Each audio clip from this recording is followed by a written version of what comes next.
30 seconds and counting. Astronauts report it feels good. T-minus 25 seconds. 20 seconds and counting. T-minus 15 seconds. Guidance is internal. 12, 11, 10, 9. Ignition sequence starts. 6, 5, 4, 3, 2, 1, 0.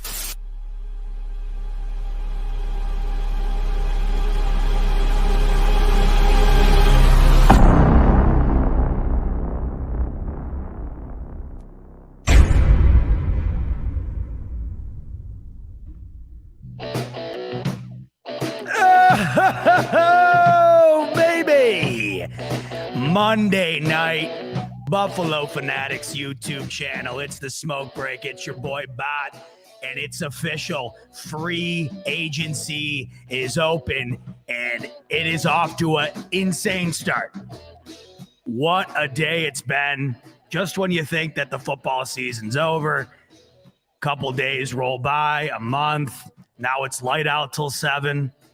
Free agency's open. The draft's right around the corner. And before you know it, the boys will be taking snaps out in Orchard Park. But until we get to that, we got to talk about, of course, free agency and all that's going on in the NFL world today, including with our Buffalo Bills. Couple of moves made by Big Baller Bean today. Couple boys coming in, couple boys re-signing, and some departures as well. And I want to start there because on Twitter the other day, I was talking about Mitch Trubisky. I was looking around this QB market. And as we know right now, it's no secret, the most important position in all of major sports is the quarterback. And currently at this moment in the NFL, in this free agency period, going into the draft, the quarterback market right now is a bit bleak.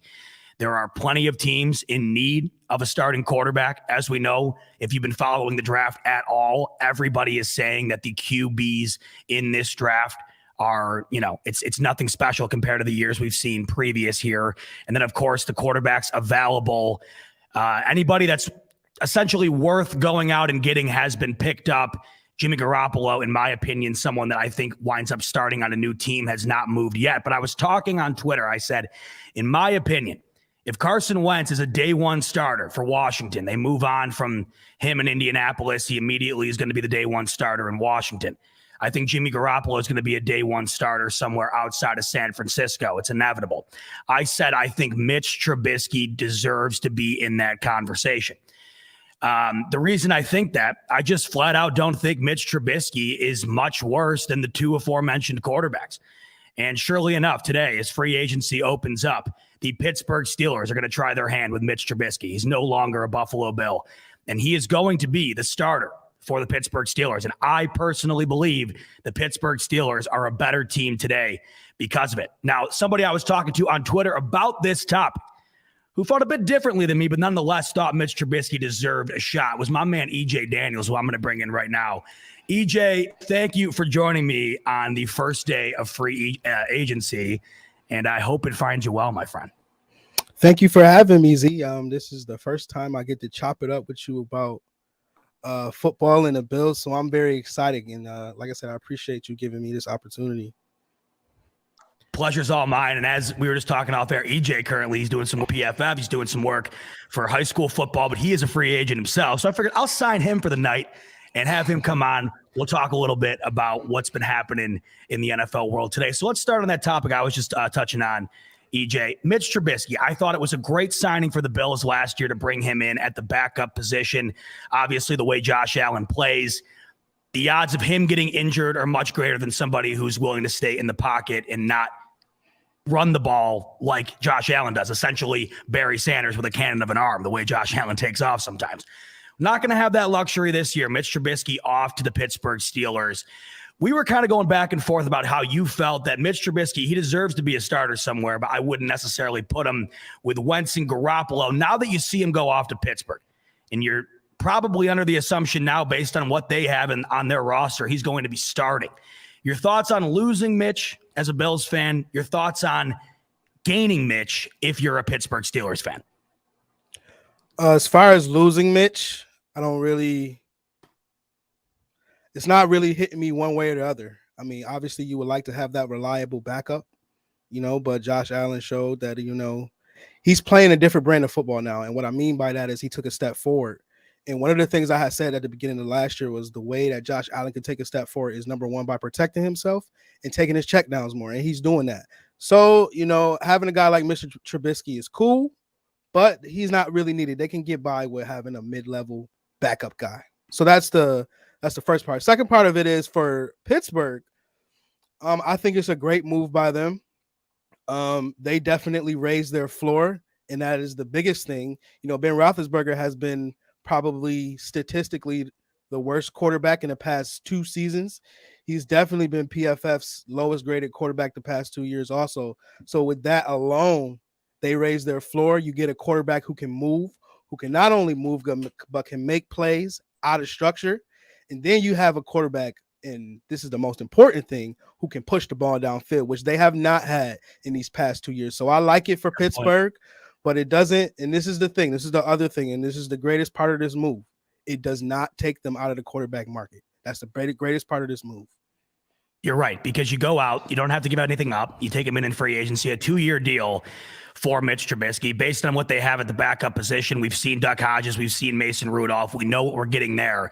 What I do like about the move here for the Steelers, and what I feel as a Bills fan that I'm upset about losing, is I felt that if Josh Allen were to go down, no, Mitch Trubisky, he's not Josh Allen, but if he goes in for the Bills, should he be needed, I thought it was a very suitable backup, perhaps the best in the league at the time. I was looking around the rest of the league right now as far as QB needy teams. Wentz goes to Washington. I think Jimmy G leaves, but I look at those two guys, and they're considered at a higher regard, at least among public opinion, than Mitch Trubisky. And I sit back and I say, well, wait a minute. I think the upside is there. And I look at Pittsburgh, a team who they seem to be a competent quarterback away from a playoff W. I mean, hell, they made the playoffs last year with Big Ben, who you were just talking about, far on his way out the door. When you're looking at Mitch compared to the rest of the market, your thoughts on comparing him to guys who are considered day one starters in other areas, and then looking at him as as what he brings to the table? Is it somebody that you should consider being in that realm as well? Somebody that you're looking at saying, good move, I don't mind having him as my starter.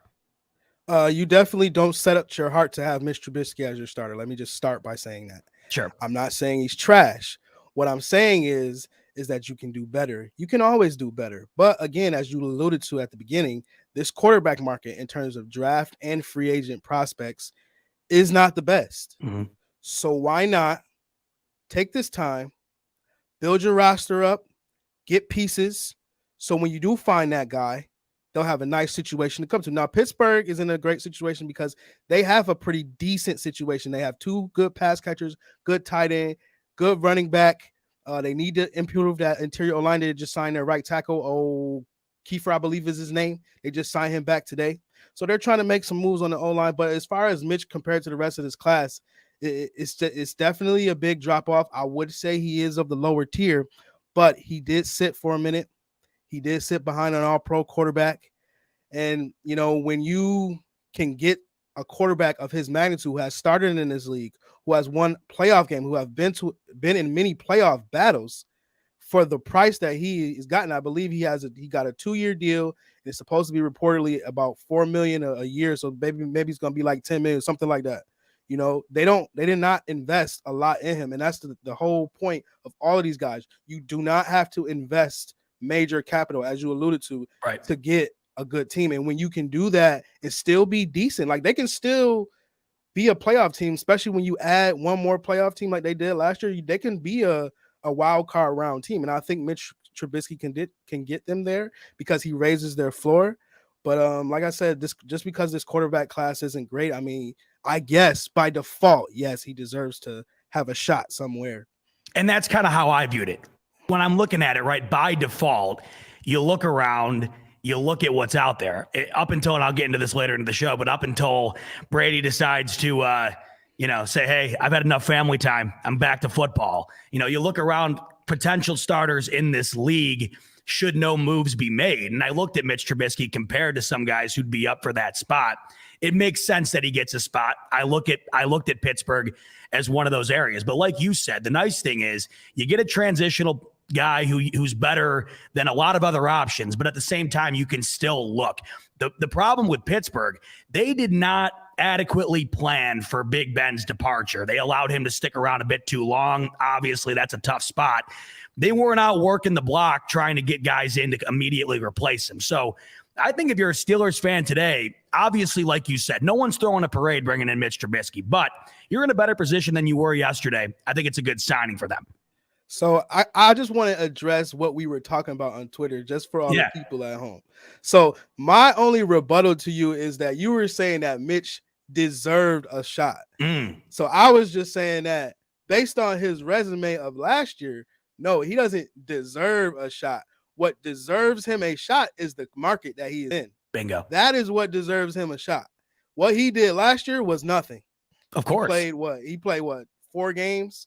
And had like a grand total of like 5 passes, I believe. So I mean, that's not. Well, that's what happens when you got JA-17. You're right. You're right. You're right. And it's crazy that you have a backup quarterback that's coming in, and now he's all of a sudden a starter. Right. But again, and I'm not gonna poo-poo on Mitch. I was just only saying like you can't not update your resume and then deserve to start. Sure. You know, if they would have went with Mariota, that would have been a better move to me based on what I saw from Mariota last year. And if they would have went with if they would have went with Teddy Bridgewater. Based on last year, I couldn't be mad at that move. But Mitch to be signed before all of those guys was a little much for me. But again, harping back to us, it's all about the market. It's all about the market you're in. Due to the market of quarterbacks, yes, he deserved a shot. And again, if I'm a Steelers fan, I'm going to say this. This is my thinking. We have raised our floor. We can at least push the ball down the field. We can at least get an average depth of target that's not less than 8. It can be right around 8 or 10. We have weapons. We have a defense. I'm shooting for the wild card if I'm the Steelers. I completely agree. You make it last year with Mitch, I think you're right back. Silas comes in, speaking of the quarterback market and the Bills, he's saying, let me make my case for T-Mobile as our QB2. Big arm, doesn't turn it over, can do the quarterback design runs, never causes negative passes. I went out on a limb for Tyrod Taylor so many times. I was a huge fan of his. I still am. I thought he had one of the better arms in my young days of being a Bills fan compared to what we had prior. Wouldn't hate it. I think the Bills are definitely in the market for obviously a new, more competent backup than what they currently have on the roster now that Mitch has departed. EJ, thoughts on the potential of that or somebody else that might come to mind for you? Listen, I have always loved Tyrod Taylor. I was scrolling through the list of free agent quarterbacks that's left, and there are some names that I do like, but in terms of fit, I would definitely like Tyrod Taylor just for the simple fact, as he brought up, he can run those design runs. Yep. You know, he's a little bit undersized, and he's always been undersized, but he won't turn it over. He actually graded over 80 for PFF one year, too. I mean, he is a quarterback who protects the football. And if the Bills, God forbid, they ever had to turn to a backup quarterback, you know, I would really feel good about Tyrod being in. You even look what he did before he got hurt in Houston last year. He won some games for them. No doubt. Some games they were not expected to be even in or compete. So if I can have that as my backup, I'm feeling pretty good.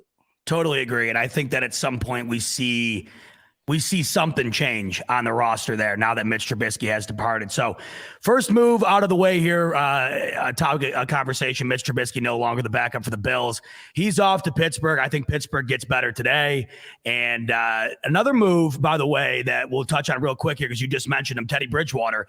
He's off to Miami. My first thought here, EJ, the ticker came across saying, Teddy Bridgewater signed by Miami to back up Tua. And my first thought was, I don't know how long that's going to last. We know how things have been with Tua in Miami.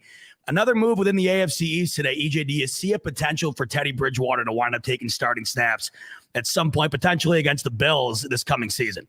You know it. I definitely, when I saw the move, I was like, listen, man, Tua better get his act together because they ain't sitting around there playing with him no more and talking about, let me get the O-line right. We need a running game. Maybe we need to get more wide receivers. Like, no.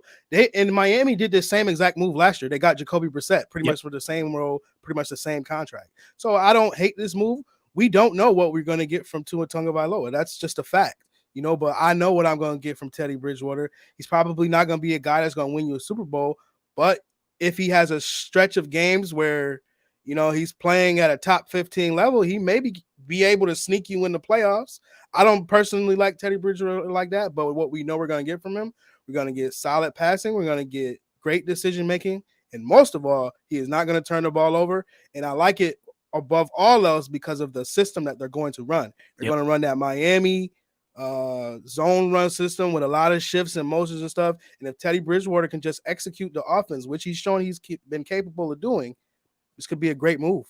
Interesting to see. Obviously, we've seen the early career of Tua be very, very up and down, and I wouldn't be shocked in the slightest to see a few comments coming in here. Renaissance man saying Bridgewater will be starting by after the bye week. It wouldn't shock me. Shout out my man Renaissance man. That's one of the people who always interact with me. Shout out Renaissance man. Love that. I think he's onto something there. Listen, I mean, we've seen how it goes in Miami. Although a new era out in Miami, we'll see if things change at the quarterback position. If it won't be as topsy-turvy like it has been.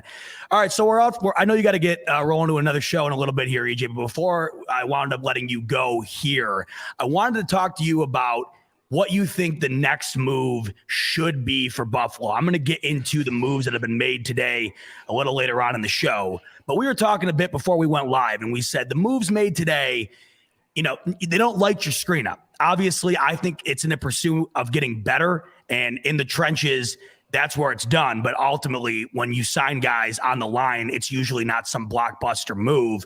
When you look at the Bills right now and moving forward within the free agency period, what's a position or a player you see being targeting that winds up becoming a Buffalo Bill this offseason? Well, it was wide receiver until Christian Kirk reset the market for mid-tier wide receivers. Wild today. Wild. So now that takes you see that bag? I mean, the wide receiver one. Diggs, by the way, to your point, man, this money's climbing. It is skyrocketing. And if they keep waiting, it's going to keep climbing and it's going to keep skying. It's going to cost them a lot more. But we all know, and I think we all can agree in unison as avid Bills watchers, that the Bills can use another wide receiver. You got Beasley leaving. Gabe's going into his third year, right? Third year. And so we are expecting Gabe Davis to take another step, but they can still use another wide receiver. But as I just alluded to, Christian Kirk probably took the Bills right out of the market for any of these other guys that would be a game changer. So in terms of a move I would like to see them make, I would like to honestly have them stay put, wait to the draft, and get one of these wide receivers that's going to be a game changer that you feel. So I'm talking Jamison Williams. I'm talking maybe Treylon Burks. I'm talking specifically and pounding the table for Jahan Dotson. One of those three guys could, raise the floor of what the Bills currently already have.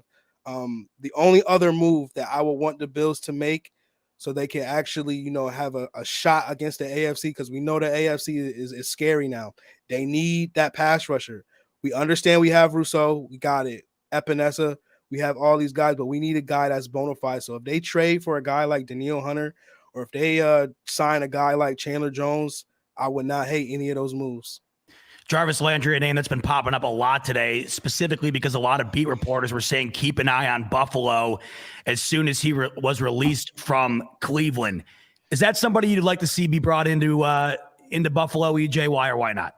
Here's the reason. Here's the thing with that, though. Like, Jarvis just left Cleveland because they didn't want to pay him $6 million. They just let Cole Beasley walk for $6 million. Like, they didn't want to pay him $6 million. They're gonna let him seek a trade. Mm-hmm. So is Jarvis looking to get $5 million, or is Jarvis looking to get $3 or $4 million? Like, if you can get him for that, that'd be a good move. It's all about money for me. But I remember one of the other Bills podcasters, Jay Spencer King, he was saying that the Bills was lacking some attitude, like some nasty, and Jarvis brings you that. And there isn't a lot of guys on this roster who are dogs. I mean, Stephon Diggs is a dog, Josh Allen's a dog, but other than that, I don't know nobody on the team. And Feliciano, when he was here, he was a dog too. But there's nobody here who's like a nasty, nasty guy. And Jarvis brings that. In the run game, he's a blocker. He can make all of those catches over the middle. Not really the refined route runner like he used to be, and not really a deep threat, but he's a tough guy, and he will add toughness, to this roster. So I don't hate the move. It's just the money that he's going to be looking for. Again, I don't know if Buffalo going to have a bill to be fitting that, but I mean, if it's for the right price, definitely I'm all for Jarvis. With that said, are you willing to do an even swap cap-wise, Cole Beasley to Jarvis, or would you just rather stick with Cole Beasley? Why? You got to ask yourself, why would Cleveland do that move? Why would Cleveland want to swap Jarvis for Cole Beasley like that? That wasn't no. They've already. I'm talking about as far as cap's concerned. You'd get rid of Beasley, right? You take rid of his cap hit, and you bring in Jarvis as the Bills bring in Jarvis to essentially replace Cole. What I'm saying is, in your opinion, as a Bills fan, would that be something you'd rather see, Jarvis coming in to fill in Cole's role, or would you rather stick with Beasley? To be honest with you, Z, I'd rather see them draft a guy that has that skill set, bro. So you're all in on the draft of that position. It's only because if you look at the landscape of the position, and you look at the position the past 3 years, like second round, third round wide receivers are coming in the league and killing. AJ Brown, DK Metcalf, Terry McLaurin, Gabe Davis, all these. There you go, Gabe Davis. Even taking it back further, Stephon Diggs was a 5th round pick. No kidding. You know what I mean? So I don't see why I would invest $6 million in a guy in Jarvis. Now I'm gonna argue against myself in a guy who's been consistently hurt. And up there in age, essentially, when I can get a young guy who gonna give me more. And like I said, if Jarvis was a deep threat like Sanders was, then okay, but he's not a deep threat. We know what Jarvis brings to the table, so it's more cost efficient, scheme efficient, and future efficient if you go and wait for a guy in the draft, one of these good receivers to fall to you. So with that said, before I let you bounce, is the wide receiver position something that you're looking to dial in earlier in the draft, or you, from the vibe I'm getting from you, you're looking to find a gem as the rounds go on? Absolutely. I would honestly just let one, because the Bills, so my ultimate trade scenario is for them to trade back, because they don't, like we discussed, they don't have any major holes. There's no hole on this roster that you can say, man, they need to upgrade at that position. They've already done it, actually. They got Roger Saffold. They upgraded that guard. They got a Pro Bowl guy. They got a Pro Bowl guy, so they upgraded at that position. Other than that, there's no real spot besides maybe cornerback where you can be like, they got to get somebody. So why not either trade back, let somebody come up in the first round, you get these second and third round picks, or just let one of these best receivers, just let them fall to you. Buffalo's in a great spot. They don't have to give up major capital, and they can still add players to be competitive and that can contribute right now. So yes, I am all in the draft. It's about cheap talent. If you don't get anything out of these weeks, understand the league is about getting cheap talent. Look at what the Chargers did with J.C. Jackson. They got Justin Herbert still on a rookie contract. They are going all in. So if Buffalo can get a lot of cheap talent in this free agency period and this draft, that's what I'm about. Great stuff. That's EJ Daniels. Let the folks know where they can find you at, EJ. You guys can find me at eDaniel77. Y'all know how I get down. Y'all know I cause a lot of ruckus. But really, I'm just here for the strong football takes. But at eDaniel77 on Twitter. You can also check out some of my high school football work. I cover high school football out in New Jersey. And then I also work for PFF too. So you can also don't check any of my work out there because I do data collection. But eDaniel77, that's where you can find me, and that's where you can find all of my work for anything football related and content related. The man, EJ Daniels. We got the Trubisky, whatever it was, skirmish off the table. I was shocked, though. I got to say, EJ, I was shocked that Trubisky wound up moving before Garoppolo. Now I'm dying to see who winds up making a move there. These teams are starting to dwindle. Now it comes down to who's making a move on Watson. The pool's getting smaller between the amount of guys available as well as the team, so it'll be interesting. But Jimmy Garoppolo had shoulder surgery. Was it last week? So I don't expect his market to be ramping up so quickly because teams don't know if he's going to be healthy. And his contract is just like, I believe it's like 25 mil, something like that, something crazy like that. But like, I'm not. Listen, anymore when it comes to contracts, I can't make sense of anything. Kirk Cousins is about to make more money than I'll see in 50 lifetimes. So right, man, I can't make sense of anything anymore. But hey, good luck on the 9 o'clock show tonight, and we'll talk soon, man. Thanks for hopping on. All right. Appreciate you, man. Thank you, Z. You got him, my man. EJ Daniels, the man. The reason we kicked the show off earlier with Trubisky, because we were going to come on here. We didn't know how much flair there would be this afternoon as far as, the Bills are concerned. And me and EJ were talking about Trubisky the other day. And I just felt that he was somebody that deserves a shot right now in this market, and he's getting one. And the reason we were talking about him is because I think right now the AFC continues to get better. Pittsburgh last year, we forget week 1, the Bills lose to Pittsburgh. I don't think they lose again if they see him the rest of the season, but nonetheless, that was one of the L's for the Bills last year. And I just think today the Pittsburgh Steelers are a better team with Buffalo Bills backup Mitch Trubisky as their starting quarterback. So we shall see. But let's get into the moves the Bills made today, and let's see, what you guys think as far as these moves are concerned. Did the Bills get better today, and why? Like me and EJ were talking, when it comes down to, I saw somebody in here comment this earlier, and it was a great point. When you got a team like the Jacksonville Jaguars, who you see today, they're spending every dollar in the bank account. You have to. The Jacksonville Jaguars are one of, if not the worst team in the NFL. You have got to spend every dollar at your disposal to not only continue to be relevant, the disaster they had last year with Urban Meyer, the team as a whole. I don't think Trevor Lawrence came out and looked as good as everybody thought he was going to. Obviously, it was his rookie year. These things take time. But the Jacksonville Jaguars, quite obviously, one of the worst teams in the league. You got to spend that money. When you look at the Bills, yes, they have their holes. Yes, they have their issues. But the problem is when you are as good as the Bills and when you are as cap-strapped as the Bills, you're not going to see these major flashy names pop across your screen, but you are going to get guys who want to be a part of this organization. You are going to get veteran guys who want to make a run at a championship. That is what the Buffalo Bills have become. The Buffalo Bills have become a destination for guys to come and try to get a ring. Believe it or not, this is a new territory for me, at least. It's crazy. And one of those guys that the Bills bring in today, it's on the offensive line, and it's Roger Saffold. And as EJ had mentioned earlier as we were talking, this is a Pro Bowl guy who was on the line with Deion Dawkins just a month back during the Pro Bowl. And he's had a lengthy career. He's going into his 13th year. And when you're looking at the line, this is something that me and Rico talked about last week, a lot of uncertainty on both sides. Of course, especially, and we'll get into that in a second, on the defensive side of things. Last week, we were talking about how the Bills had just continuously flip-flopped the roster on the starting line for the defense all last year. They made a move there. But we'll start with the offensive line here, and we'll talk about Roger Saffold. He's going to now join a restructured contract with Mitch Morse. So you got a veteran guy in Mitch Morse continuing to take the snaps for Josh Allen. You obviously have your Pro Bowler in Deion Dawkins, and now you're bringing in another Pro Bowler in Roger Saffold. Seth's coming in here saying, but nobody wants to live in Buffalo. Well, listen, the first question asked to Roger Saffold today during his first interview, he was already ready for an interview today. They take him in, they ask him, what made you want to go to Buffalo? He said, plain and simple, this team is this close to a championship. That's why he's on his way to Buffalo.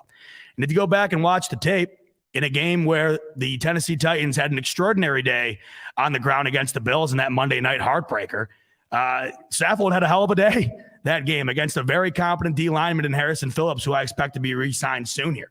Saffold had a great day that day. And in fact, you look at the Tennessee Titans in general. Yes, of course, Derrick Henry, the best in the business, but you still have to have guys to run behind.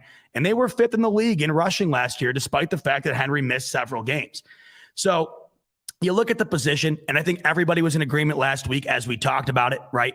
It was a position that was definitely needed to be upgraded, or at the very least be looked at, right? And I think when you look at the Bills, it all starts in the trenches as far as looking at where the most immediate upgrades are needed. We saw this last year in the draft, obviously.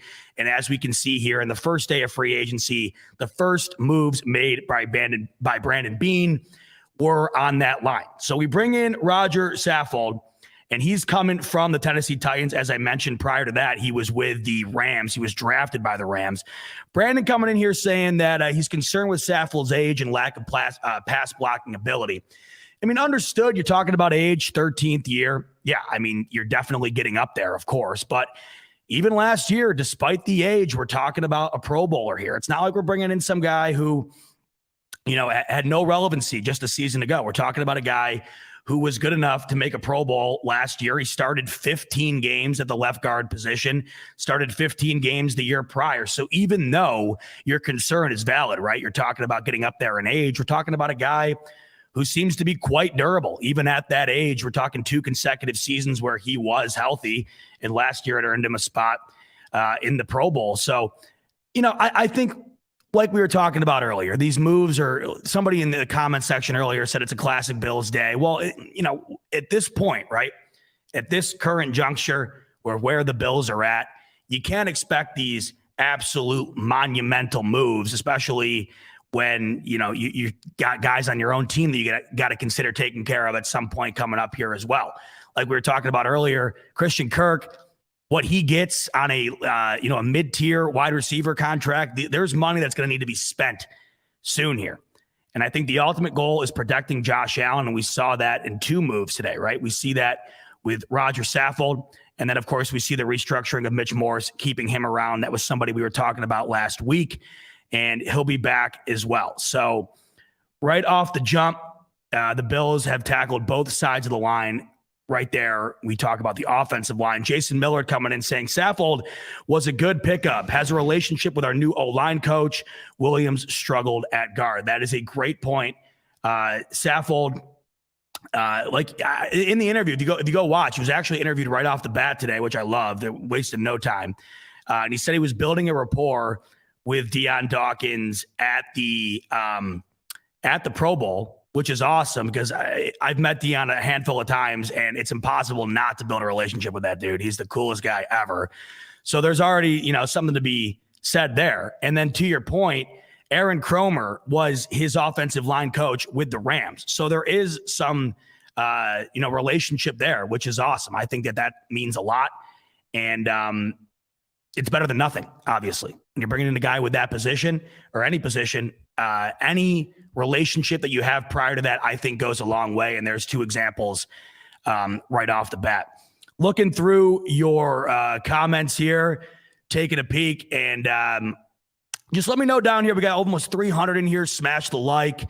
Appreciate all you guys tuning in. Let me know your thoughts on today, the moves the Bills have already made, what you want to see them make, and ultimately what you thought the biggest move of the day was. Let's go over to the defensive side of things.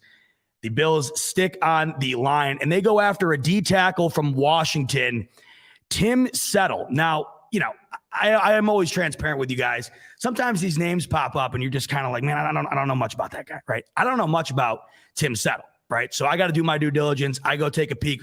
What are the people in the know saying? And a lot of people are saying that Settle, coming from a team in Washington who's got a very, good defensive line. Tim Settle is somebody that struggled to get reps just because of that. He was behind guys who are equal to as good as him, if not better, right? So he struggled to get into the starting rotation. But a lot of things that I'm reading on Tim Settle are that he had a very, very good draft grade coming out. He was very highly sought after at that position. And he's very, very young. I mean, you're looking at a guy you can get in free agency. He's only played a handful of seasons, all with the Washington football team. But if you go over and look at his logs here and how long he's been in the league, he only came in in 2018. So he spent a handful of years with a very prominent defense with the Washington football team. We all know their claim to fame out there in Washington has been the fact that, their defense has been as good as it's been for the handful of years. It was a dip last year in comparison.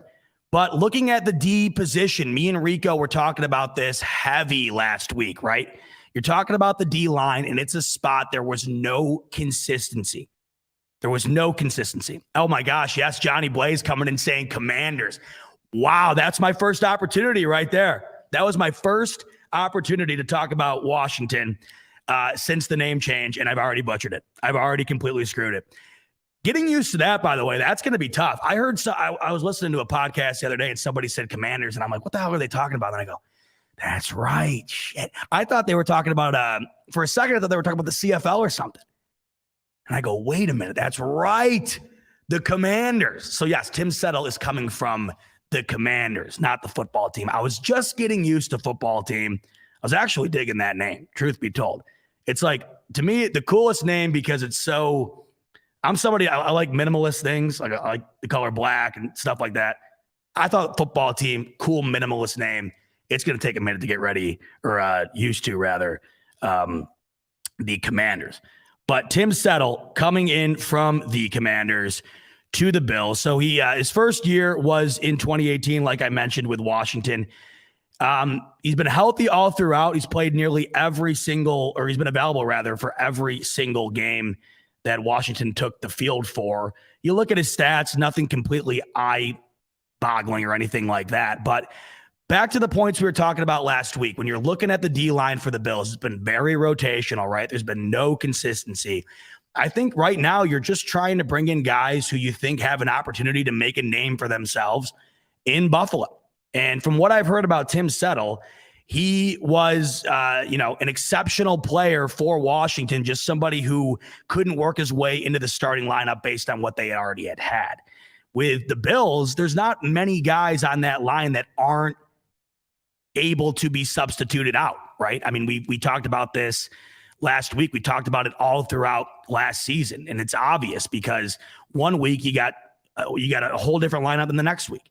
So I think that we all knew the defensive line was going to be a point of focus. I think we also thought the offensive line was going to be something that the Bills looked at. And right off the bat, we see that two moves are made on opposite sides of the ball on both of those position groups. Another move that I am extremely ecstatic about, and this kind of happened before all the other crazy news of the weekend blew up, and that is the Bills bringing back Lil Dirty, my man, Isaiah McKenzie. If you've been watching my show for a long time now, you know just how big of a fan I am of Isaiah McKenzie. I absolutely love him. I think he's a Swiss Army knife. He brings a ton of different capabilities to this team, and I just, simply put, I thought that he was completely underutilized last season, and frankly, you could make the argument under Brian Dable. I think that as we make the transition to Ken Dorsey, and as we see Brandon Beane investing another 2 years into Isaiah McKenzie, this can't be taken lightly, right? There's no reason they didn't just do it for no reason. They have to be bringing in Isaiah McKenzie for a larger role next season. And I think that them re-signing Isaiah McKenzie tells you that that's going to wind up being the case. As I was just talking about with EJ, wide receiver is a position that all of us have been talking about ever since the season ended. And that's why every time you see one hit the market, the first thing you hear is he going to go to the Bills? Even today, when Jarvis Landry is let go, the first name, of course, that I hear is Jarvis Landry going to go to the Bills? Well, I mean, obviously we haven't seen anything concrete yet, but the one thing that is concrete is that Isaiah McKenzie is coming back. And I think that that move tells you that he is going to have a larger role on this team next year. And I think that that's huge. I think he is more than capable. I think he has earned it. Now, the new deal, I see some people in here asking, 2 years, $8 million for Isaiah McKenzie, which is right around what most people had considered his contract worth to be. So you get him right around market value. Look, this is a guy that wants to be in Buffalo. I was looking into his comments after he was signing, and essentially he told the media that he considers himself to be somebody who values loyalty. He values loyalty to the highest degree.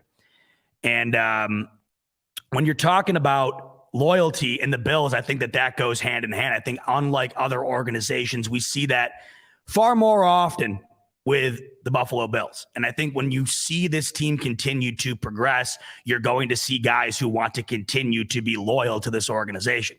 And Isaiah McKenzie is one of them. He said, I've had the same friends since I was in 5th grade. I've had the same trainer since I was in 9th grade.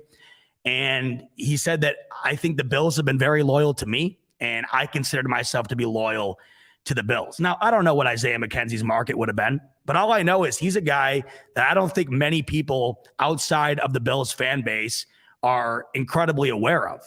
And I think we all know, as we have watched what he has brought to the table, when he is on, when they utilize him, he is a major asset for this Buffalo Bills offense. Now, the one other thing I think this tells me, I'm of the firm belief at this point that Cole Beasley is no longer going to be on this team. I think the second that the Bills came out and said that they would allow him to seek a trade. I think that clearly the writing was on the wall there. I think that that indicated to us fans that Cole Beasley at some point during this offseason will be moved or let go.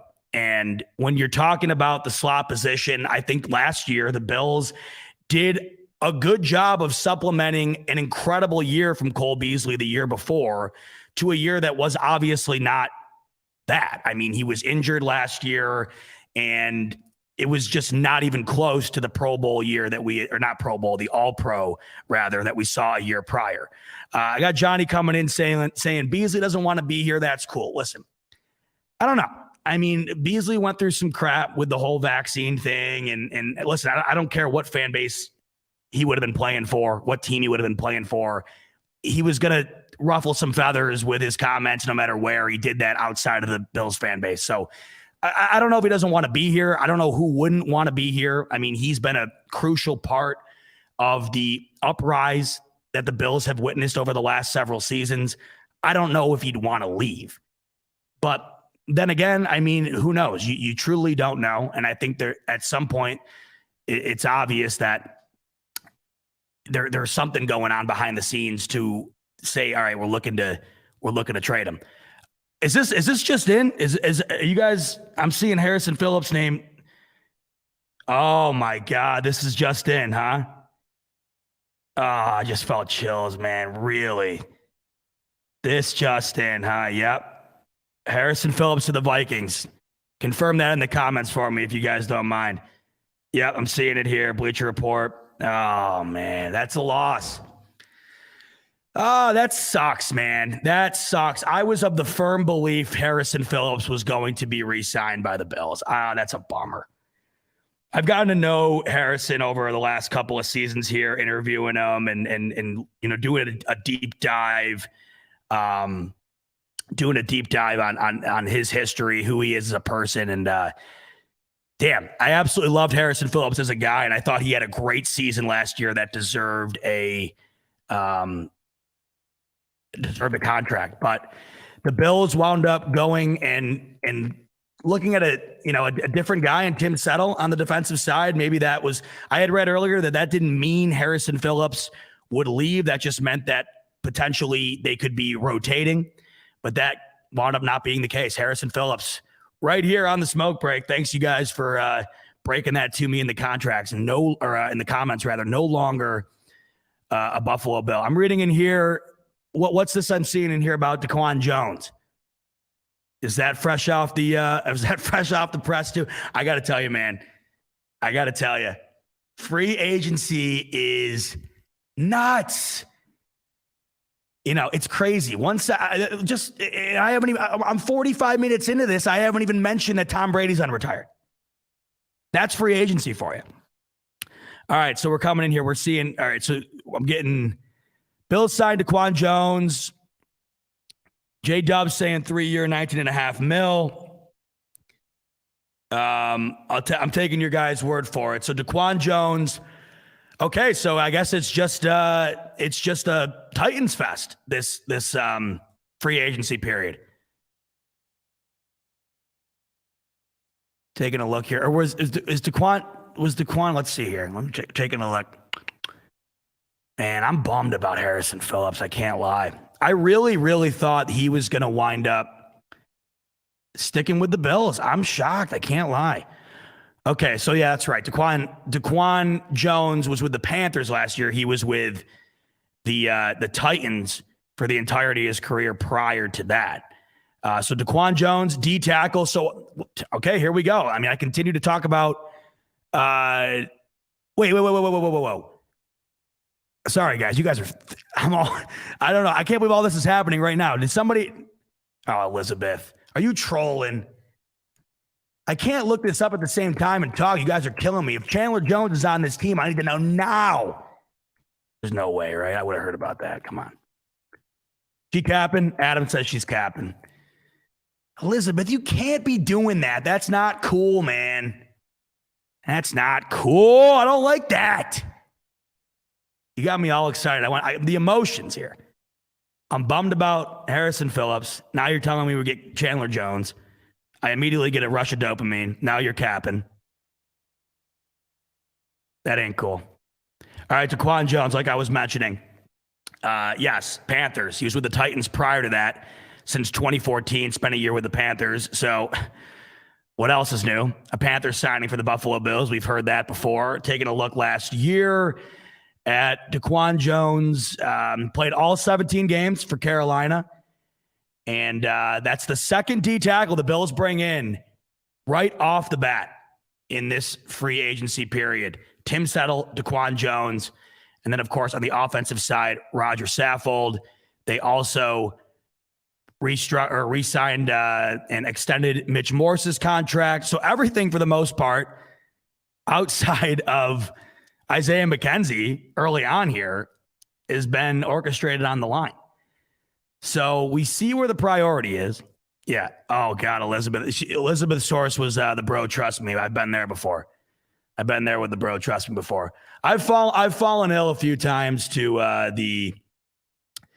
who was it the other day? Somebody said that Washington was inquiring on Josh Allen. I think I fell for that. Not because I thought it was happening, but I thought that they actually had the stones to make the call. Imagine making that call. Imagine calling in the Beans office. Hey, you guys taking calls on Josh Allen? I don't think you'd ever see a phone be hung up so quickly. So DaQuan Jones, taking a look at his career, fresh off the presses here. He, like I said, 2014 to 2020 with the Tennessee Titans, 2021 with Carolina, now a Buffalo Bill. So makes you wonder. Defensive line last year, very rotational, very transitional.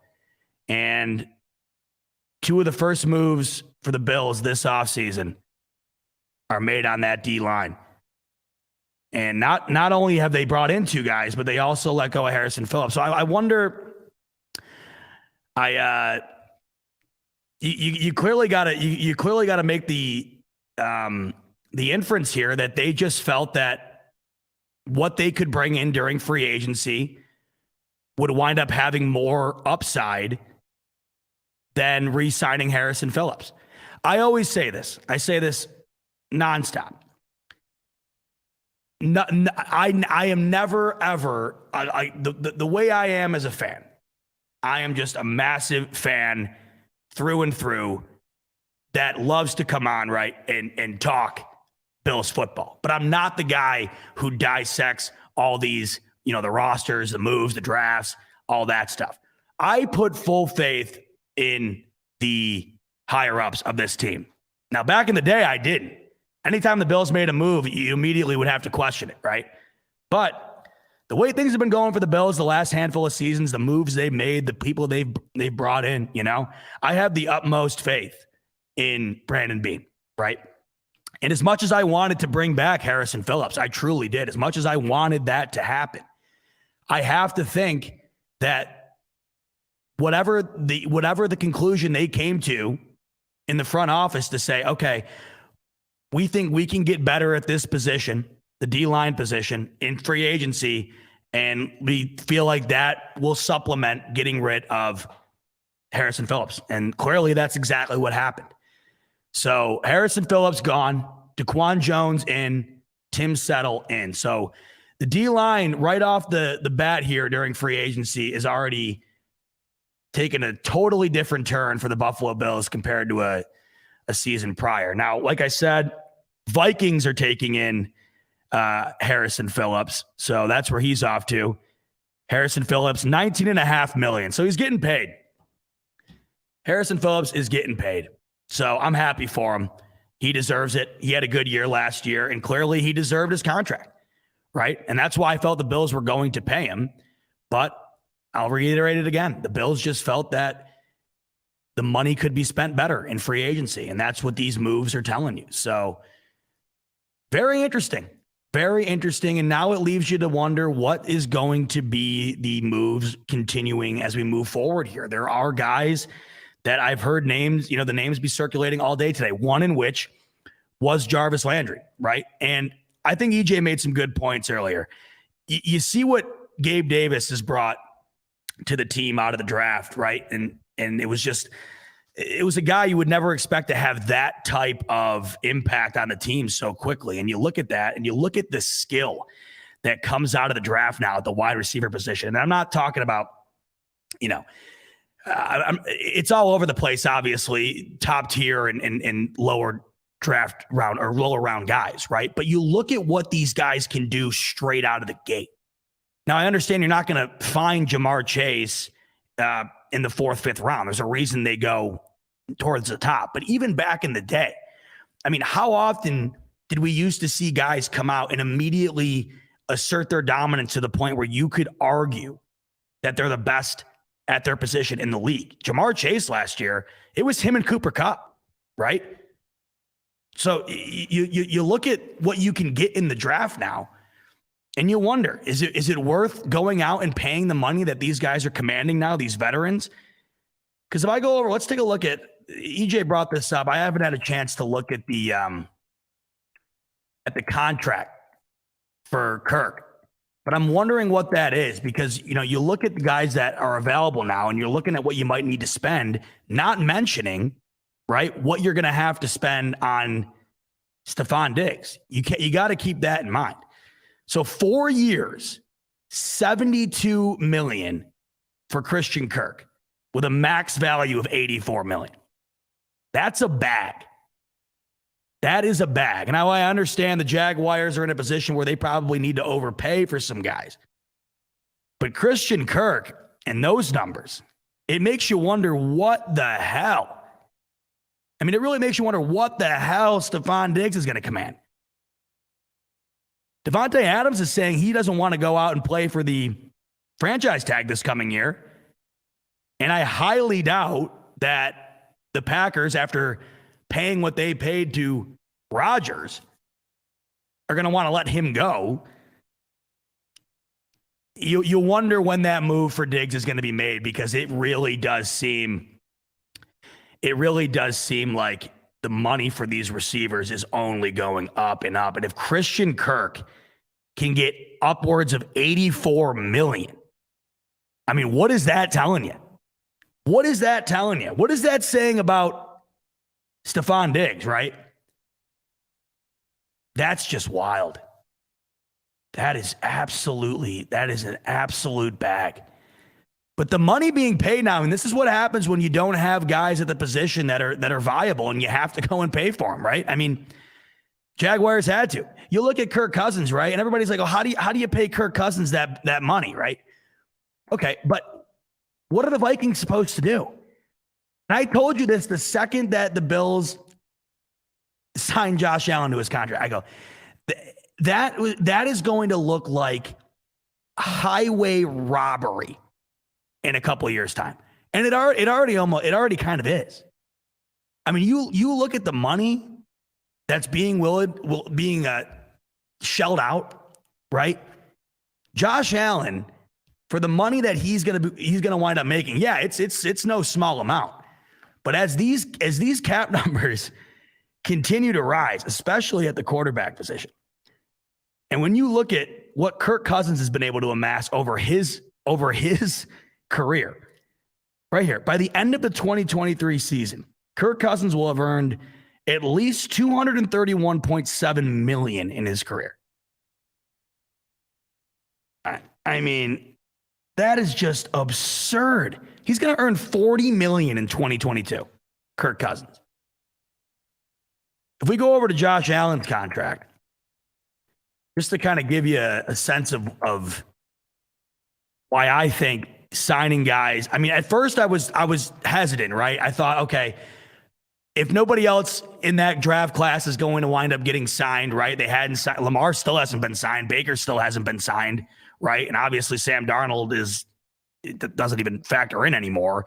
But I was waiting to see kind of how that market was going to settle. But we're going to wind up being very thankful that the Bills paid Josh Allen when they did.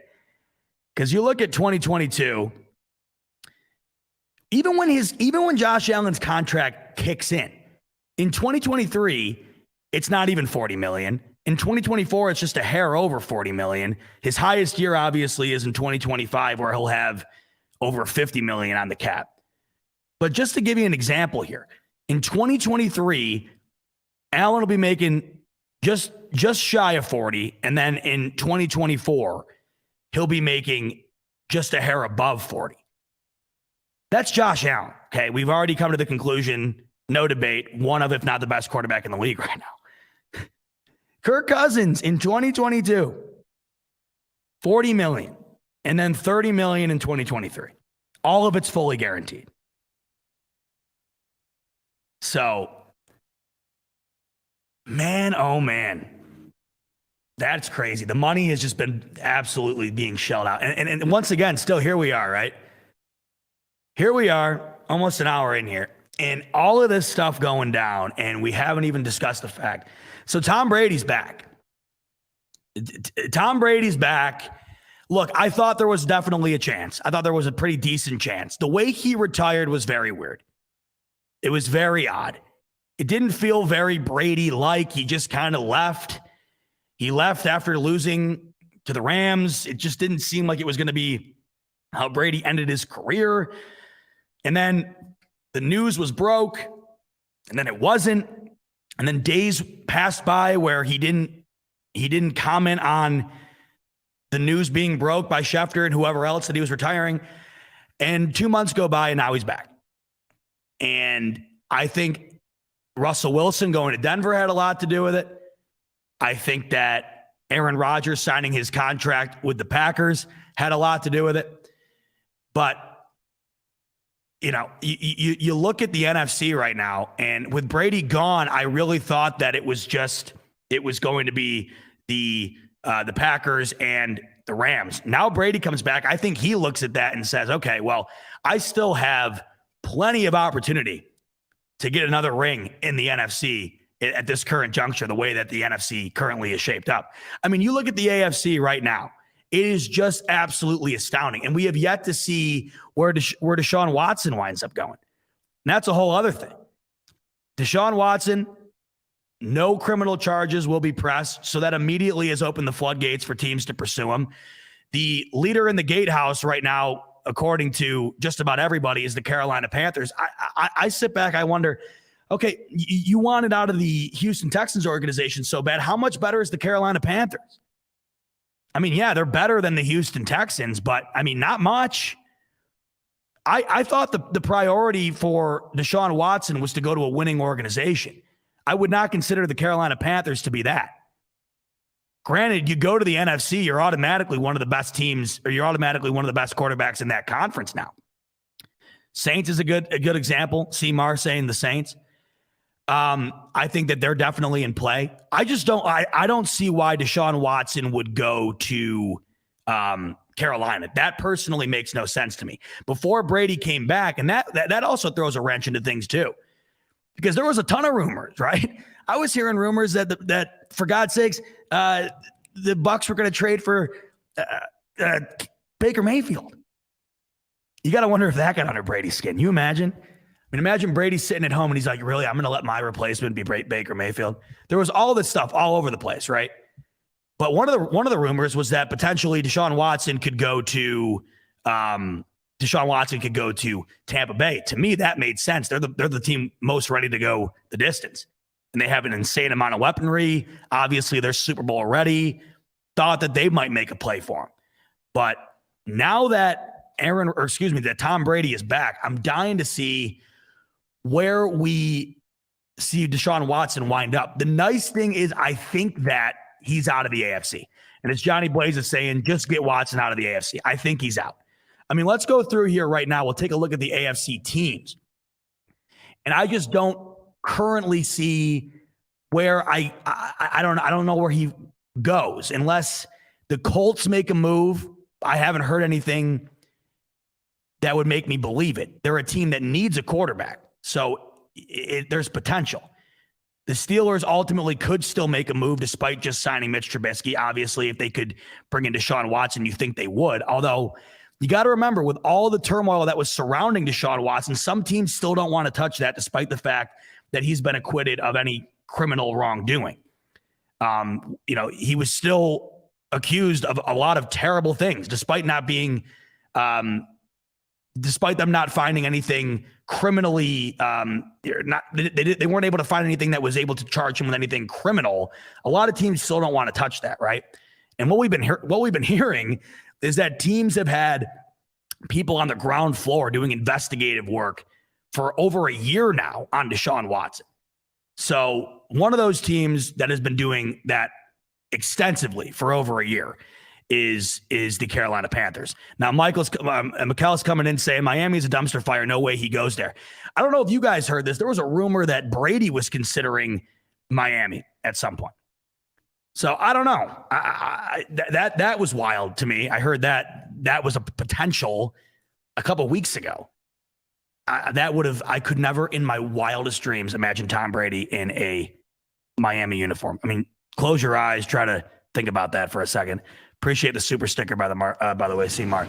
I mean, just imagine that for a second. No, I don't think DeShaun Watson goes to Miami. I think that ship is sailed with all the stuff that happened with Flores and how they essentially were the Miami Dolphins are being accused of trying to throw games in order to pursue better draft stock for DeShaun Watson. I just don't see that happening. I think that's off the table. So very interested to see what happens with him. I got to imagine he winds up signing at some point soon here, right? Because these quarterback vacancies are filling up. I still think Jimmy Garoppolo winds up moving. I still see him going somewhere where I have no idea. But when you look at the AFC right now, it's pretty much locked up as far as quarterbacks are concerned. And good God almighty, there's just a litany of unbelievably good ones. Holy crap. I mean, you look at the AFC compared to the NFC, and it's like the bottom of the NFC compared to the bottom of the AFC. It's insane. Insane.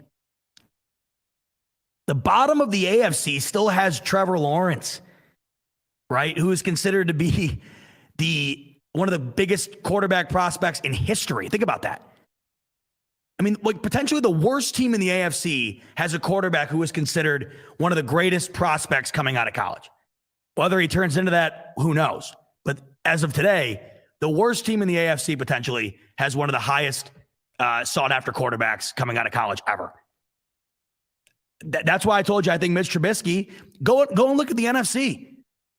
Mitch Trubisky right now with a Steelers team who is a playoff team, I think that they are better today. I absolutely do. I don't think Miami's set on Tua, but even so, you look at all these teams and they look locked in. So I just don't see where I could see Watson fitting in the AFC unless he winds up going to Indianapolis. And then Jimmy G, I just don't know where that squeezes in here either. But the AFC, man, absolutely loaded. And rumor has it, I saw this earlier. I don't know how this was. I got to go find this tweet. But the AFC West, who is all of a sudden taking a back burner to free agency after Russell Wilson is off to Denver. The AFC West has now become one of the greatest divisions in the history of this game. Like ever. And yeah, this is true. According to Field Yates, this is insane. Oh, you know what? I got trolled again. This is the second time tonight. He's not wrong, though. I thought he had tweeted this out. My sarcasm meter is off, but he was saying that like the first half of all Monday night games were going to be AFC West. I wouldn't doubt it. Oh, and not to mention, by the way, all the changes that we're seeing in the booth, by the way, which is insane. Like this has been a wild freaking week of football. I didn't even get to the point. And I think this is big because we all are big fans of how we consume the sport, right? And Joe Buck off to Monday Night Football, which I think is a major move. Monday Night Football has not been good for years. They have not been able to figure out the talent in the booth. And I know a lot of people love and hate Joe Buck. I'm personally someone who loves him. There's two sides of the fences there. But anyway, that all of a sudden becomes a spectacle compared to what it was. Just so much crazy stuff happening in the last week or so. But I wonder, man, when the dust settles, getting back to the Bills here, I wonder when the dust settles if a move winds up being made at a key position. And when I say key position, I mean tight end, wide receiver, running back. Because I think that's what everybody wants, right? We're talking about free agency. That's the one thing everybody's looking for. Running back, wide receiver, tight end. You can rule out Gronk now, by the way, which is fine by me. You know that. I wasn't in favor of that to begin with, but you can rule that out completely. The rumor circulating around was Evan Ingram might be interested in the Bills and vice versa. So that's still on the table. But Gronk off the table. So you can absolutely forget about that.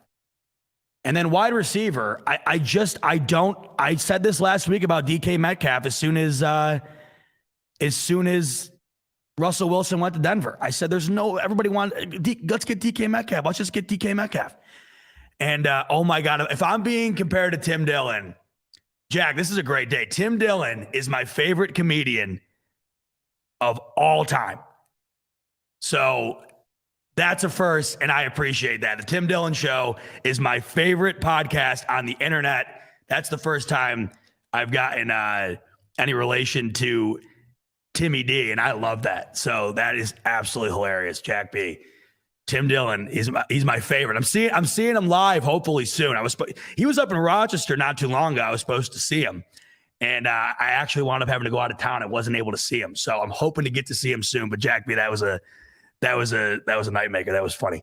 Okay, so Namdi's coming in here saying Ingram signed. I say I can't.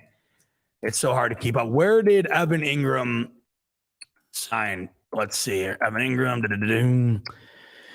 Evan Ingram 1 year. Oh, he signed back with the Giants. Okay. So Evan Ingram off the table. So I look at the tight end position. I don't really know what else is out there at this point.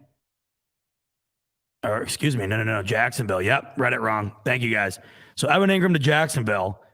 Man, oh man, Jacksonville is just lighting it off today. Holy crap. And that's what you got to do, though. That's what you got to do when you're in the depths of hell of this league. You got to spend some money, especially when you got a guy like Trevor Lawrence. You got to put some weapons around him. And obviously, they're trying to completely rebuild from the top to bottom. I mean, after that dumpster fire, the just complete train wreck with Urban Meyer. I mean, they're really trying to rewrite the ship over there. So Evan Ingram is off to Jacksonville. So he's off the table. Gronk's off the table. And now we look at the wide receivers. And I don't know, man. I don't know where the money is going to be for the Bills to bring in a guy that would get people to really raise their eyebrows. You know what I'm saying? I don't know if Jarvis Landry is that guy. I mean, last year it was his worst year statistically yet again. However, so was, OBJ's in Cleveland, and we all saw how that wound up working out for him at the latter half of last year.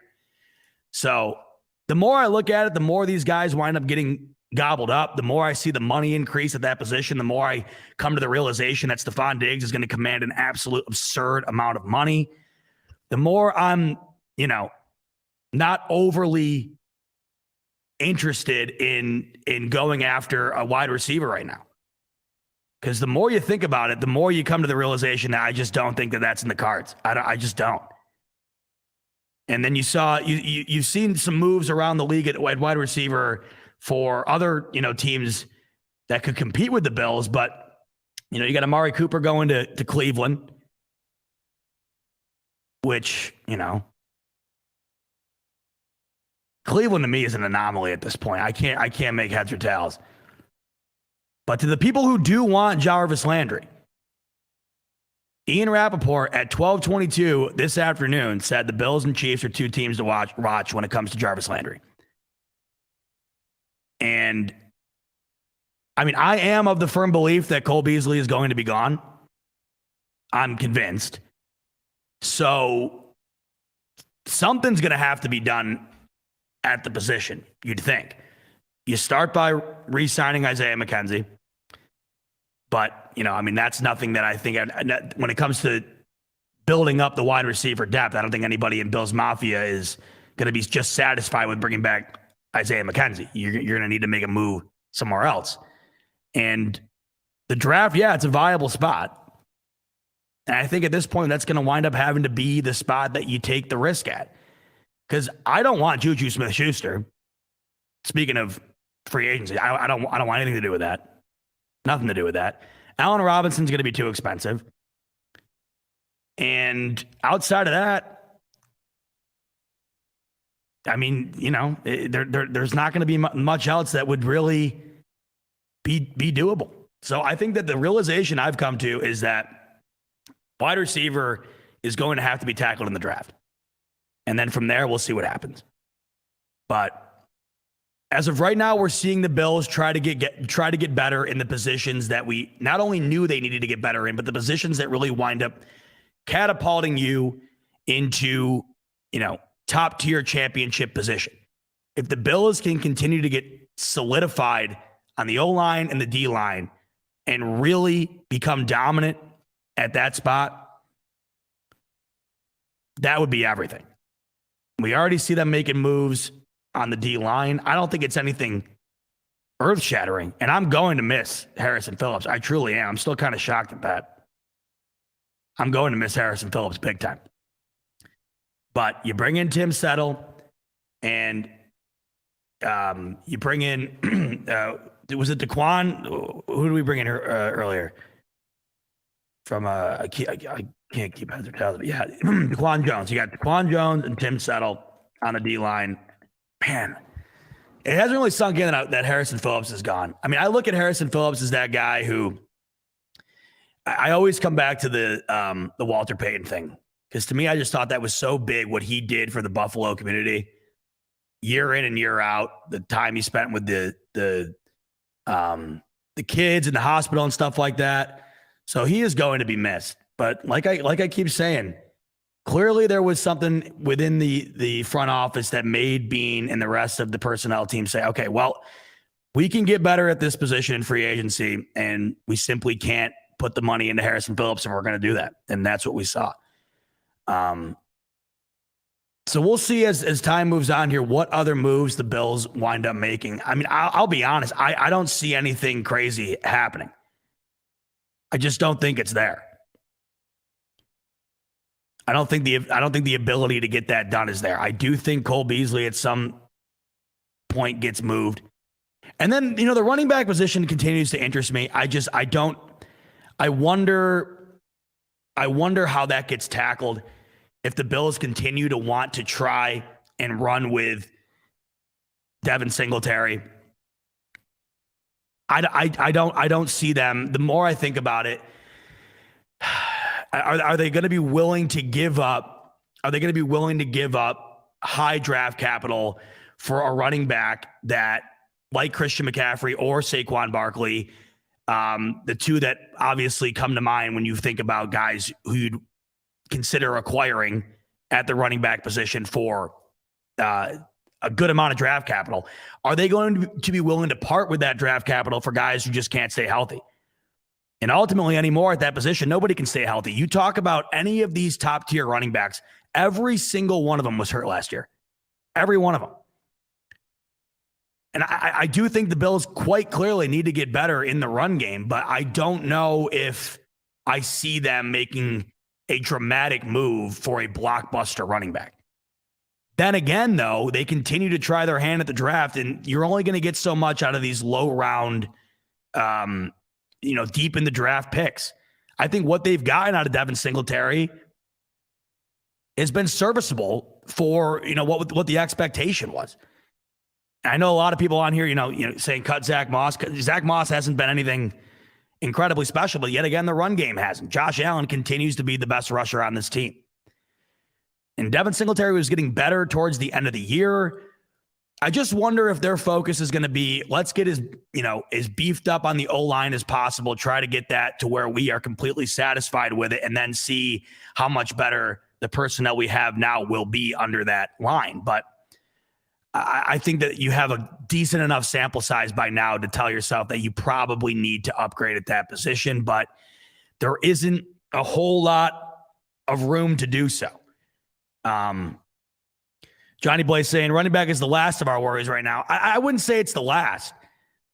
I mean, I definitely think targeting a wide receiver at this point right now is more vital to the team's success, in my opinion, because this team is pass first 100%. So the more weapons you have in that department, obviously, I think the further this offense goes. I would much rather go after if we're talking about going after a guy like full stop, really putting a lot of assets into it, I'm more looking to do that at the wide receiver position than I am the running back position. Just because, unfortunately, it's just a position now that you cannot rely on. These guys are hurt non-stop. I mean, think about it. Last year, every single one of them, even Derrick Henry, who we thought was completely indestructible, and he looks like it too, doesn't he? Even Derrick Henry, he goes down.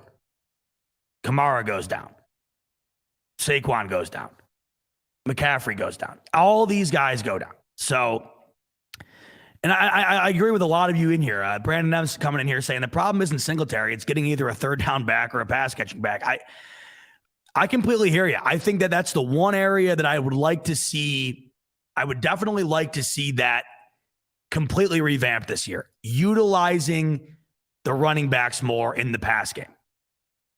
Because that's a great way to supplement a run game that isn't close to top tier. That's a great way to get your short yardage without actually having to run up the gut like we saw a million times last year. And get 1 yard, you sacrifice it down for a yard. The next thing you know, it's 3rd and 8. We saw that way too much last year. I keep seeing Fournette. I don't know what to say about any of these guys on Tampa now that Tom Brady's back. I wouldn't be shocked if they all returned. These guys are willing to take pay cuts to play with Tom Brady. That's why I think Gronk goes back. They already re-signed an offensive lineman last night who probably could have fetched a few more million on the open market if Brady didn't come back. So you know how that goes. I wouldn't consider anybody right now on Tampa to be open season now I can't believe it, man. I cannot believe that Brady's back. I can and I can't, right? I mean, I can't in the sense that I guess what the better way to put it is I'm shocked he retired in the first place. He clearly wasn't ready to. And he clearly shouldn't have. He was at the top of his game last year. For God's sakes, the guy led the league in passing yards.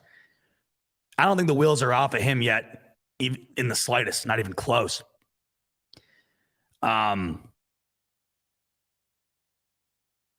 So just looking at some of the other moves that have been made today.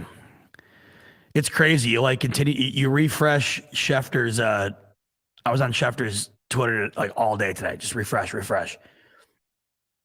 And I will say, out of all the moves that have been made, there's been nothing that's been absolutely mind-blowing. There's been some big moves, but I think I was waiting for something earth-shattering, but I mean, there's still plenty of time. One thing I haven't touched on is the fact that Khalil Mack is on his way over to LA.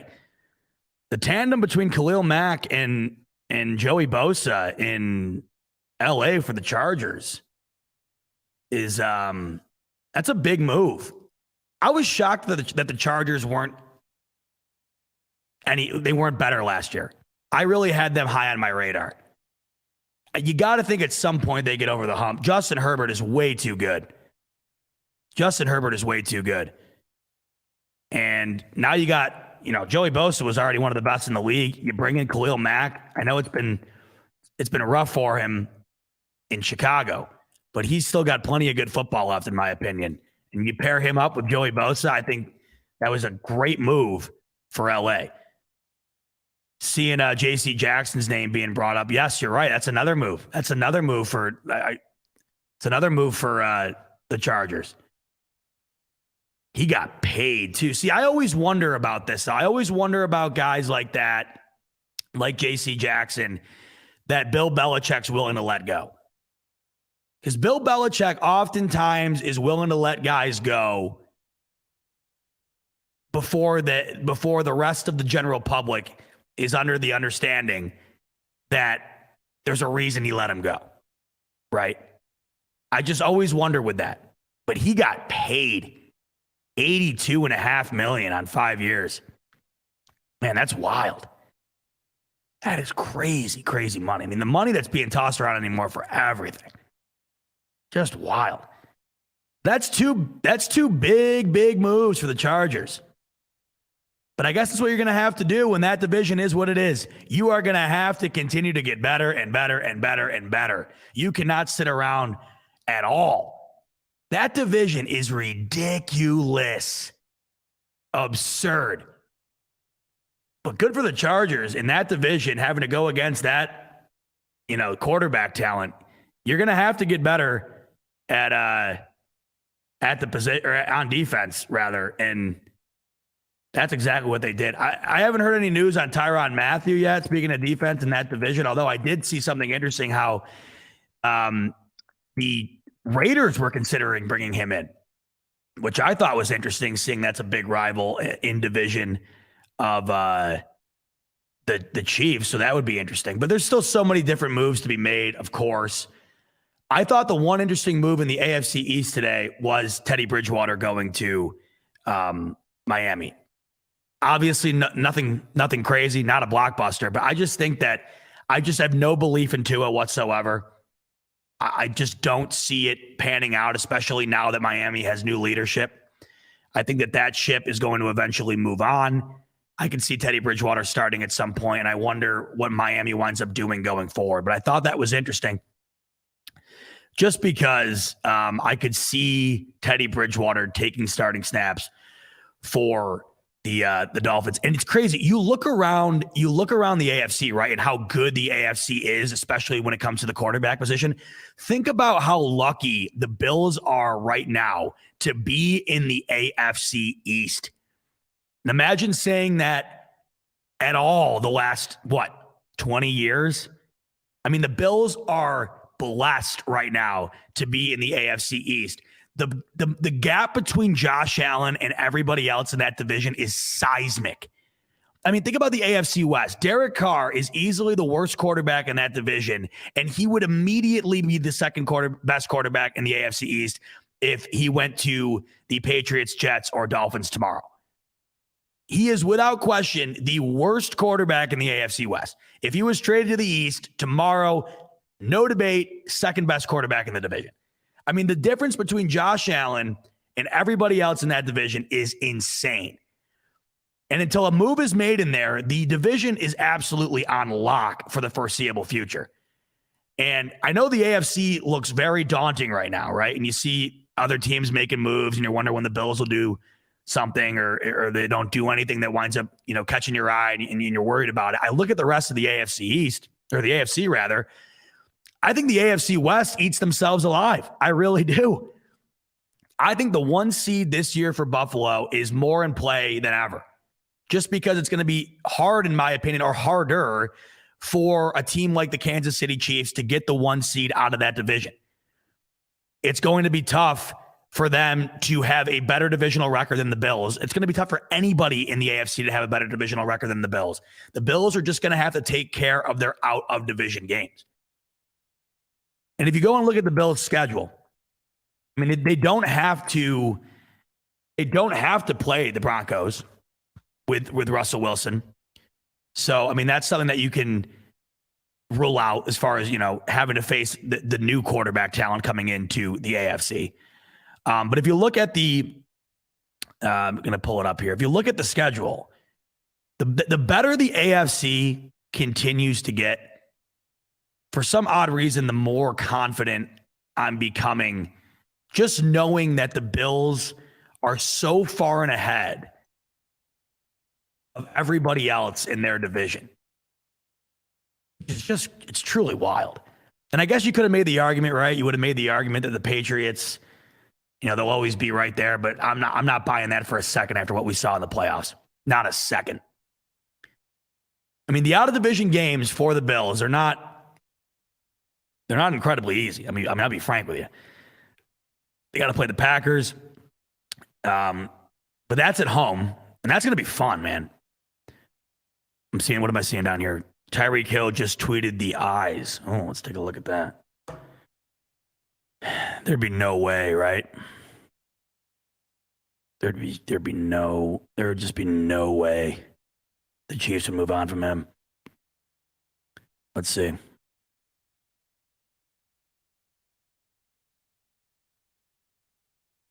Yep. Well, that was 5 hours ago, though, so we'll see. That was a while ago. Yeah, although the Buffalo sauce coming, that's a good point. Don't tell me they're getting Jarvis. That was the other team Ian Rappaport said. Bills and Chiefs. But yeah, look at the out of division. Yeah, I mean, I guess it could be worse. You do have to play the two teams in the Super Bowl a month ago, in the Bengals and the Rams. You do got to play the Chiefs again, of course. Ravens will be healthier this year, but you also get the Lions. You get the Bears. I don't know. I'm confident. I am confident going into next season. Just looking at everybody else and what they're going to have to deal with, and knowing that I think right now we have a step above the rest, just based on the utter gap, the massive gap between the Bills and everybody else in their division. I mean, I truly, I'd be shocked. Truly, I would be shocked if the Bills found a way to drop a game next year, really, in the division. And obviously things happen, but if the over-under was 1, I'm taking under 1. Or if the over-under was 1.5, I'm taking under 1.5 for sure. So, all right, we're an hour and a half here, and I'm rambling. And oh my God bless her, my girlfriend's in the car right now. She's got $70 worth of sushi. No, you don't. $70 worth of sushi. But I guess I got to go eat. I am hungry, so that actually sounds pretty good. But we did do an hour and a half tonight, and it was a lot of fun. Appreciate you breaking the news of Harrison Phillips leaving. That's a sad one for sure. I'm bummed to see him go, but at the same time, I'm excited to see what the Bills wind up doing with the new assets that they have added on the D line, and as they continue to move forward here in the free agency period. Hopefully by this time next week, we'll have some more crazy news to talk about. As we know, in free agency, anything can happen. The first day was off to a wild start, and hopefully by this time next week, we have some more wild stuff to talk about. But until then, enjoy the rest of your week. Thanks for tuning in tonight. And as always, go Bills.